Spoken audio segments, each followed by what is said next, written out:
कातलपाडा झिराड येथे सर्पमित्रांनी दिले 7 फुटी अजगराला जीवदान। अलिबाग तालुक्यातील कातलपाडा झिराड येथील नितीन नार्वेकर यांच्या घराजवळ शेतात मंगळवारी 24 सप्टेंबरला दुपारी 3च्या सुमारास शेतमजुराला चारा कापत असताना भला मोठा सर्प दिसला। तेव्हा शेतमजुराची चांगलीच घाबरगुंडी उडाली। शेतमजुराने याबाबत शेतमालक नितीन नार्वेकर यांना सांगितले। यावर नार्वेकर यांनी त्या ठिकाणी जाऊन पाहणी केली असता तो अजगर असल्याचे त्यांच्या लक्षात आले। यावेळी वेळ न दवडता शेतात अजगर आल्याची माहिती सर्पमित्रांना त्यांनी दिली। यावेळी सर्पमित्र रुपेश गुरव, तुषार चव्हाण, शिवम सावंत यांनी घटनास्थळी धाव घेऊन तब्बल 7 फूट लांब असलेल्या अजगराला सुरक्षितपणे पकडून कणकेश्वर डोंगरावर नैसर्गिक अधिवासात सोडून दिले। याबद्दल सर्पमित्रांचे कौतुक केले जात आहे। सर्पमित्रांनी बोलताना सांगितले की जंगल भागात मोठ्या प्रमाणात वृक्षतोड आणि वणव्यांमुळे प्राण्यांचे जंगलातील नैसर्गिक खाद्य नष्ट झाले। त्यामुळे जंगली प्राणी आपल्या खाद्याच्या शोधात मानवी वस्तीकडे फिरकताना दिसतात। यामध्ये प्रामुख्याने सरपटणारे प्राणी, माकडे, बिबट्या, वाघ, तरस, रानडुकरे इतर प्राण्यांचा समावेश असून जास्त प्रमाणात सरपटणारे प्राणी मानवी वस्तीकडे यायला लागलेत। याला जंगलात लावलेले वणवे प्रमुख कारण आहे।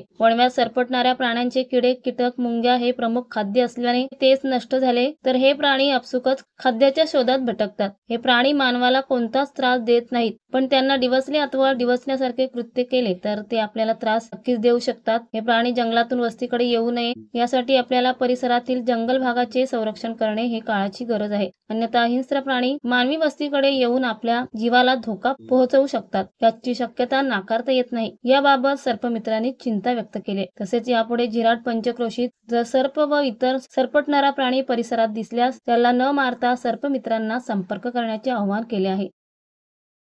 महाराष्ट्र वेदभूमीसाठी अब्दुल सोगावकर, अलिबाग। ताज्या घडामोडी जाणून घेण्यासाठी आजच आपल्या महाराष्ट्र वेदभूमी न्यूज चॅनलला लाईक करा, शेअर करा, सबस्क्राईब करा आणि बेल आयकॉनवर क्लिक करायला विसरू नका।